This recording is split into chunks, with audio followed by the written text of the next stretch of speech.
வணக்கம் நேயர்களே, நான் உங்கள் ஆஸ்ட்ரோ பூர்ணா, என் கணித ஜோதிடம் மற்றும் ஆன்மீக பரிகார ஆராய்ச்சியாளர். இன்னைக்கு நாம ஆகஸ்ட் மாத பலன்களை பற்றி பார்த்துட்டு வந்துருக்கோம். அதனுடைய வரிசையில் மகர ராசி அன்பர்களுக்கு இந்த ஆகஸ்ட் மாதத்தில் எந்த மாதிரியான பலன்கள் இருக்க போகுதுன்றதை இந்த பதிவில் தெளிவாக பார்க்கலாம். ஆகஸ்ட் மாத கிரக அடைவுகள் மகர ராசி அன்பர்களுக்கு அப்படின்னு பார்த்தோம்னா, 2ஆம் இடத்துல சனி வக்ர நிலைமையில் இருக்கிறார். 3ஆம் இடத்துல ராகு பகவான், 5ஆம் இடத்தில் செவ்வாய் குரு, 8ஆம் இடத்தில் அதாவது 7ஆம் இடத்தில் சூரியன் பகவான், 8ஆம் இடத்தில் புதன் சுக்கிரன், 9ஆம் இடத்தில் கேது பகவான். இதுதான் இந்த மகர ராசி அன்பர்களுக்கு உண்டான மாத கிரக அடைவுகள்.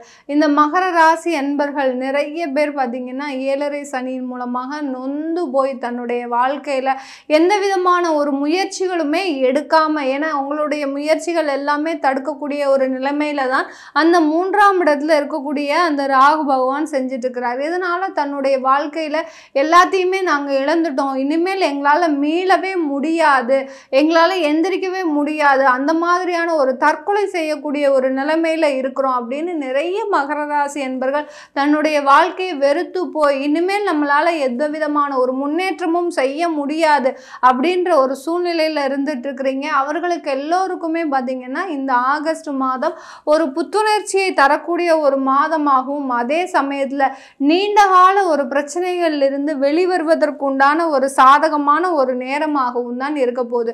ஏன்னா உங்களுடைய ராசிக்கு 7ஆம் இடத்துல அந்த சூரியன் வலுப்பெற்று இருக்கிறார். அடுத்து பார்த்தீங்கன்னா அவர் மாதத்தின் பிற்பகுதியில் 8ஆம் இடத்துல போக போறாரு. 9ஆம் இடத்துல கேது பகவான் இருக்கிறார். இந்த மாதிரியான ஒரு கிரக அமைப்புகள் பார்த்தீங்கன்னா நீண்ட நாள் பிரச்சனைகள் ஒரு நீண்ட நாள் பிரச்சனைகள் பார்த்தீங்கன்னா ஒரு நல்ல ஒரு முடிவுக்கு வருவதற்குண்டான ஒரு சாதகமான ஒரு நேரமாக இருக்க போகுது. ஏன்னா உங்களுடைய ராசி அதிபதியே வக்ரமாக இருக்கிறார். நிறைய மகர ராசி அன்பர்களுக்கு அவர்களுடைய ஜாதகத்திலையும் சனி வக்ர நிலைமையில தான் இருக்கும். ஏன் அப்படி அந்த மாதிரியான வக்ர நிலைமையில இருக்குதுன்னு பார்த்தீங்கன்னா, மகர ராசி அன்பர்கள் தான் கர்மத்தை, அதாவது ஏதாவது ஒரு பூர்வ புண்ணிய கர்மா இருந்ததுன்னா இவர்கள் மூலமாக தான் அது நிவர்த்தி அடையக்கூடிய ஒரு நேரமாக இருக்கும். இவர்களுடைய ஜாதகத்தை எடுத்து பார்த்தாலே தெரியும், சனி வக்ரமாக தான் இருக்கும். இவர்களுடைய முன்னோர்கள் குலதெய்வ வழிபாடு இதெல்லாம் நல்லாவே பண்ணியிருக்க மாட்டாங்க.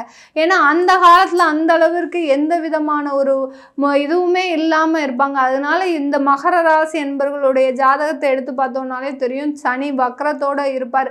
சனி வக்ரமாக இருக்கிறாருனாலே போரும், அது குலதெய்வ குறைபாடு, அடுத்து குலதெய்வ குற்றம், அதே சமயத்தில் வீட்டில் பார்த்தீங்கன்னா தேவையில்லாத சண்டை சச்சரவுகள் இந்த மாதிரியாக எல்லாம் இருக்கக்கூடும். அதுலேயும் 4ஆம் இடத்துல இந்த மகர ராசி என்பவர்களுக்கு நிறைய பேருக்கு பார்த்தீங்கன்னா அந்த சனி வக்ர நிலைமையில இருக்கிறார். அந்த சனி வக்ர நிலைமையில 4ஆம் இடத்துல இருந்தாலே இந்த மகர ராசி என்பவர்களுக்கு அந்த வீட்டில் பார்த்தீங்கன்னா தோஷம் இருக்குது, பிரேத சாபம் இருக்குது, அடுத்து பார்த்தீங்கன்னா திருஷ்டி தோஷங்கள் அதிகமாக இருக்குது அப்படின்ற ஒரு நிலைமையில தான் இருக்கும். இது எல்லாமே மகர ராசி என்பவர்களுக்கு நிறைய பேருக்கு இருக்கக்கூடிய ஒரு ஜாதக அமைப்பாக இருக்கக்கூடும். இதனால இந்த மாதத்தில் அந்த சனி வக்ர நிலைமையிலே இருக்கிறதுனால பார்த்தீங்கன்னா இந்த மாதிரியான தோஷத்திலிருந்து நிவர்த்தி அடையக்கூடிய ஒரு நேரம். 9ஆம் இடத்துல அந்த கேது பகவான் இருக்கிறதுனால இந்த மகர ராசி என்பவர்களுக்கு இந்த மாதிரியான தோஷத்திலிருந்து நிவர்த்தி அடைவதற்குண்டான ஒரு காலகட்டமாக இருக்க போகுது.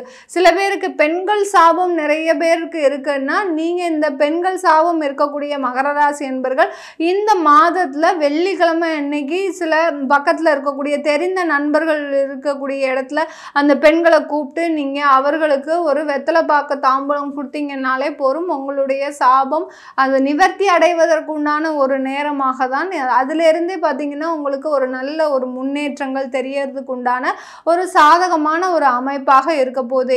அதாவது 3ஆம் இடத்துல இருக்கக்கூடிய அந்த ராகு பகவான் உங்களுடைய முயற்சிகள்ல நிறைய தடைகளை போட்டுக்கிட்டே இருக்கிறார். எப்படி நீங்க போகிற இடமெல்லாம் ஒரே சண்டையும் சச்சரவுமாக தான் இருக்கும். இந்த மகர ராசி அன்பர்களுக்கு வேலைக்கு போய் ஜாயின் பண்ணியிருப்பீங்க, ஒரு 5 மாதம் தான் ஆகுது. அந்த இடத்துல பார்த்தீங்கன்னா சும்மா இல்லாமலே எல்லாரும் சண்டை போட்டுட்டு இருப்பாங்க. பார்த்தீங்கன்னா மேலதிகாரிகளுக்கு புதுசாக நீங்கள் வந்திருக்கீங்க, அதனால தான் இவங்க எல்லாரும் இப்படி சண்டை போடுறாங்க அப்படின்ற மாதிரி ஒரு எண்ணங்கள் தோன்ற ஆரம்பிக்கும். உங்கள் மீது உண்டான ஒரு நம்பிக்கை இழப்பு ஏற்படக்கூடிய ஒரு நேரமாலாம் இருந்திருக்கும் கடந்த காலத்தில். இது எல்லாமே நிவர்த்தி ஆகக்கூடிய ஒரு நேரம். அந்த 3ஆம் இடத்துல இருக்கக்கூடிய அந்த ராகு பகவான் அது எல்லாமே செய்யறதுக்கு சாதகமாக இருப்பார். அதாவது அதிகாரிகளிடத்துல கெட்ட பேர், அடுத்து பார்த்தீங்கன்னா சில பேருக்கு பார்த்தீங்கன்னா குடும்பத்தில் நீங்கள் பாட்டுக்கு சாதாரணமாக தான் இருப்பீங்க, ஆனாலும் பார்த்தீங்கன்னா குடும்பத்தில் இருக்கக்கூடிய நபர்கள் உங்கள் மீது ஒரு கெட்ட பெயர், அவமானம், ஒரு அசிங்கம் ஏற்படுத்தக்கூடிய ஒரு சூழ்நிலையில் இருந்துடும். இது எல்லாமே எதுவுமே இல்லையா, சில பேருக்கு கடன்கள் மூலமாக அவப்பெயர், அசிங்கம்லாம் ஏற்பட்டிருக்கும் கடந்த காலத்தில். இது எல்லாமே நிவர்த்தி ஆகக்கூடிய ஒரு நேரம்னு சொன்னோன்னா இது இந்த ஆகஸ்ட் மாதத்தில் இந்த மகர ராசி என்பவர்களுக்கு சனி பகவானும் வக்ர நிலைமையில் இருக்கிறார். அடுத்து பார்த்தீங்கன்னா உங்களுடைய பூர்வ புண்ணிய ஸ்தானத்தில் அந்த குரு பகவான், மங்களகாரகன் குரு பகவானும் இருக்கிறதுனால, சுபகாரகனும் அங்கே இருக்கிறதுனால அந்த அசிங்கம், அவப்பெயர், அடுத்து பார்த்தீங்கன்னா அவமானங்கள் இது எல்லாமே நிவர்த்தி ஆகக்கூடிய ஒரு நேரமும் அந்த பூர்வ புண்ணிய ஸ்தானத்தில் அந்த சுபகிரகம் குரு பகவான் இருக்கிறதுனால உங்களுடைய அந்த தோஷங்கள் எல்லாமே நிவர்த்தி அடையக்கூடிய நேரம். நீங்களும் ஒரு 3 மாத காலமாக பார்த்தீங்கன்னா என்னுடைய பதிவை பார்த்து நீங்கள் அந்த தெய்வ வழிபாடு பண்ணிக்கிட்டே இருக்கிறீங்க. இப்போது இந்த மாதம் அதற்கு உண்டான நிவர்த்தி, நீங்களும் 3 மாதம் போட்டிருப்பீங்க, எல்லாமே செஞ்சுட்டே வந்துட்டுருக்கிறீங்க.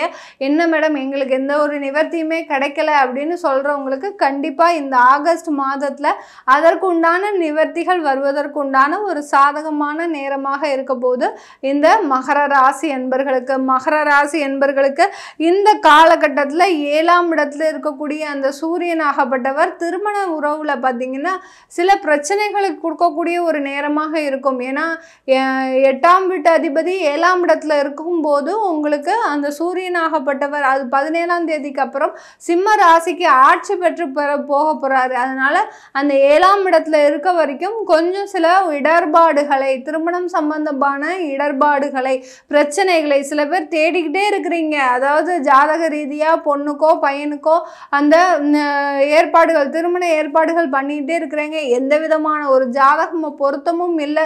சில பேர் பார்த்தீங்கன்னா அந்த காதல் திருமணம் பண்ணிட்டு வந்து திடீர்னு நிற்பாங்க.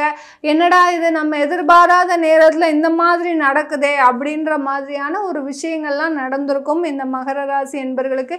இது எல்லாமே அந்த 8ஆம் வீட்டு அதிபதி 7ஆம் இடத்துல இருக்கும்போது திருமணம் சம்பந்தமான சில கசப்பு தன்மைகளை கொடுப்பதற்கு உண்டான ஒரு நேரமாக இருக்கும். இது 17ஆம் தேதிக்கு அப்புறம் நிவர்த்தி அடையக்கூடிய ஒரு நேரமாக தான் இருக்க போது இந்த மகர ராசி என்பர்களுக்கு. இந்த மகர ராசி என்பர்களுக்கு 10ஆம் இடத்துல, அதாவது 9ஆம் இடத்துல கேது பகவான், பாக்யஸ்தானத்தில் கேது பகவான். ஏன்னா என்னைக்கு இந்த 7.5 சனி இந்த மகர ராசி என்பர்களுக்கு ஆரம்பிச்சதோ அதிலிருந்து உங்களுடைய ஒரு என்ன சொல்றது அதிர்ஷ்டமோ உங்களுடைய திடீர் யோகங்களோ எதுவுமே எங்கள் பக்கத்தில் இல்லை மேடம், எல்லாமே எங்களை விட்டு விலகி போயாச்சு அப்படின்னு நினைக்கக்கூடிய ஒரு இடத்துல தான் இருக்கிறீங்க மகர ராசி என்பர்கள். ஏன்னா ஒரு 5 வருடத்திற்கு முன்னாடி ஒரு நல்ல செல்வ செழிப்போடு எல்லா இடத்துலையும் உங்களை எல்லாரும் பேசுகிற அளவுக்கு, அதாவது இவனுக்கு என்னப்பா யோகசாலி அதிர்ஷ்டசாலி அப்படின்னு பேசுகிற அளவுக்கு இருந்தேன் நான். ஆனால் இன்னைக்கு பார்த்தீங்கன்னா என்கிட்ட ஒரு செல்வாக்கும் இல்லை, ஒரு சொத்தும் இல்லை, எந்த விதமான ஒரு உறவுகளும் இல்லை, எல்லாத்தையும் இழந்து நிர்கதியாக இருக்கக்கூடிய ஒரு நிலைமையில் இருக்கிறேன் அப்படின்னு நினைக்கக்கூடிய இந்த மகர ராசி என்பர்களுக்கு இந்த மாதத்தில் அந்த பாக்யஸ்தானத்தில் அந்த கேது பகவான் இருக்கிறதுனால உங்களுடைய அந்த கணபதி, அதாவது சங்கடகர சதுர்த்தி வழிபாடாகப்பட்டது இந்த மாதம் செஞ்சீங்கன்னா உங்களுக்கு ஒரு நல்ல ஒரு நிவர்த்தியை கொடுக்கக்கூடிய ஒரு நேரம். எதெல்லாம் இழந்தீங்களோ இந்த மகர ராசி என்பர்கள் அந்த 4ஆம் வீட்டு அதிபதியாகப்பட்ட அந்த செவ்வாய் பகவான் 5ஆம் இடத்துல இருக்கும்போது சொத்துக்களை நிறைய இழந்திருப்பீங்க கடந்த காலத்தில். சில பேர் பார்த்தீங்கன்னா 7.5 சனிலெல்லாம் நல்ல ஓஹோ ஜேன்னு இருந்தீங்க. ஆனால் என்னைக்கு 7.5 சனி உங்களுக்கு பாத சனியில் வந்ததோ அன்னையிலேருந்து பார்த்தீங்கன்னா உங்களுக்கு சொத்து சம்பந்தமான சில பிரச்சனைகள்லாம் வந்திருக்கும். அது எல்லாமே நிவர்த்தி ஆகக்கூடிய ஒரு நேரமாக தான் இருக்குது இந்த மகர ராசி என்பர்களுக்கு. வெளிநாட்டில் இருக்கக்கூடிய இந்த மகர ராசி என்பர்களுக்கு இந்த காலகட்டத்தில் உங்களுக்கு தகப்பனார் வழியிலையும் சரி, அடுத்து பார்த்திங்கன்னா தாயார் வழியிலையும் சில பிரச்சனைகள் வருவதற்கு உண்டான ஒரு நேரமாக இருக்குது. தகப்பனார் வழியில் ஒரு மருத்துவ செலவுகள் ஏற்படுவதற்கு ஒரு சிறந்த ஒரு காலகட்டமாக இருக்குது. இந்த காலகட்டத்தை ஒரு 15 நாட்கள் நீங்கள் தாண்டிட்டீங்கன்னா அதுக்கப்புறம் எந்த பிரச்சனையும் இருக்காது இந்த மகர ராசி என்பர்களுக்கு. அடுத்து இந்த மகர ராசி என்பர்களுக்கு வேலையில் இருக்கக்கூடியவர்களுக்கு, வெளிநாட்டில் வேலையில் இருக்கக்கூடியவர்களுக்கு ஒரு நல்ல ஒரு முன்னேற்றம் வரப்போகுது. ஏன்னா 6ஆம் வீட்டு அதிபதியாகப்பட்ட அந்த புதன் பகவான் 8ஆம் இடத்துல சஞ்சரிக்கிறதுனால உங்களுக்கு வேலையில் ஒரு முன்னேற்றம், வெளிநாட்டில் இருக்கிறவங்களுக்கு, இங்கே உள்ளூரில் இருக்கிறவங்களுக்கு தான் வேலையில் சில இடர்பாடுகள் பிரச்சனைகள் இருக்கக்கூடும். வெளிநாட்டில் இருக்கிறவங்களுக்கு வேலையில் எந்த விதமான ஒரு பிரச்சனைகளும் கிடையாது. உங்களுக்கு தேவையான பதவி உயர்வு, ஏன்னா அந்த சிம்ம ராசியிலேயே சூரியன் சஞ்சரிக்க வருவதனால பதவி உயர்வு, வருமானம் எல்லாமே கிடைப்பதற்கு உண்டான ஒரு சாதகமான ஒரு அமைப்பாக இருக்க போது இந்த மகர ராசி என்பர்களுக்கு. நீங்கள் இந்த காலகட்டத்தில் அதாவது சங்கடகர சதுர்த்தி வழிபாடு பண்ணுங்க.